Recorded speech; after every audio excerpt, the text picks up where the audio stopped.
يا بني إسرائيل اذكروا نعمتي التي أنعمت عليكم وأني فضلتكم على العالمين واتقوا يوما لا تجزي نفس عن نفس شيئا ولا يقبل منها شفاعة ولا يؤخذ منها عدل ولا هم ينصرون. وإذ نجيناكم من آل فرعون يسومونكم سوء العذاب يذبحون أبناءكم ويستحيون نساءكم وفي ذلكم بلاء من ربكم عظيم. وإذ فرقنا بكم البحر فأنجيناكم وأغرقنا آل فرعون وأنتم تنظرون. وإذ واعدنا موسى 40 ليلة ثم اتخذتم العجل من بعده وأنتم ظالمون ثم عفونا عنكم من بعد ذلك لعلكم تشكرون. وإذ آتينا موسى الكتاب والفرقان لعلكم تهتدون.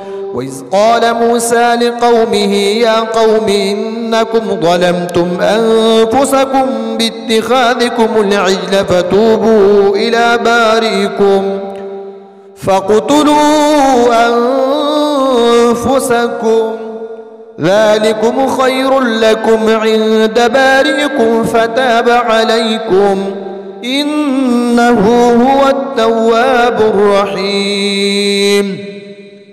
وإذ قلتم يا موسى لن نؤمن لك حتى نرى الله جهرة فأخذتهم الصاعقة وأنتم تنظرون ثم بعثناكم من بعد موتكم لعلكم تشكرون. وظللنا عليكم الغمام وأنزلنا عليكم المن والسلوى كلوا من طيبات ما رزقناكم وما ظلمونا ولكن كانوا أنفسهم يظلمون. وإذ قلنا ادخلوا هذه القرية فكلوا منها حيث شئتم رغدا وادخلوا الباب سجدا وقولوا حطوة نغفر لكم خطاياكم وسنزيد المحسنين. فبدل الذين ظلموا قولا غير الذي قيل لهم فأنزلنا على الذين ظلموا رجزا من السماء بما كانوا يفسقون. وإذ استسقى موسى لقومه فقل اضرب بعصاك الحجر فانفجرت منه 12 عينا قد علم كل أناس مشربهم كلوا واشربوا من رزق الله ولا تعثوا في الأرض مفسدين. وإذ قلتم يا موسى لن نصبر على طعام واحد فادع لنا ربك يخرج لنا مما تنبت الأرض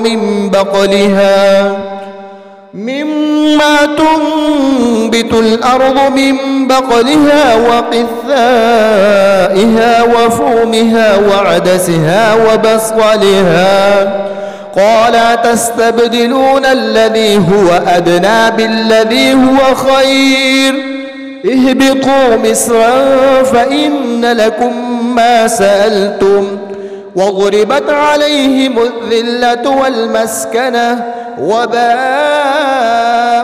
بغضب من الله ذلك بأنهم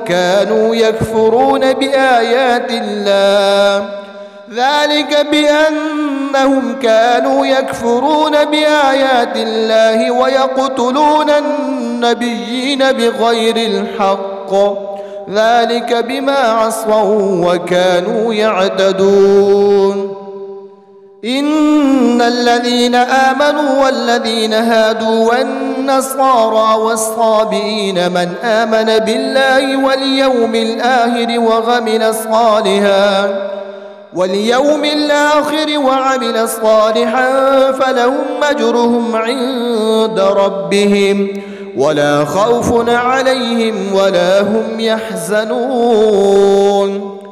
وإذ أخذنا ميثاقكم ورفعنا فوقكم الطور خذوا ما آتيناكم بقوة واذكروا ما فيه لعلكم تتقون ثم توليتم من بعد ذلك فلولا فضل الله عليكم ورحمته لكنتم من الخاسرين. ولقد علمتم الذين اعتدوا منكم في السبت فقلنا لهم كونوا قردة خاسئين.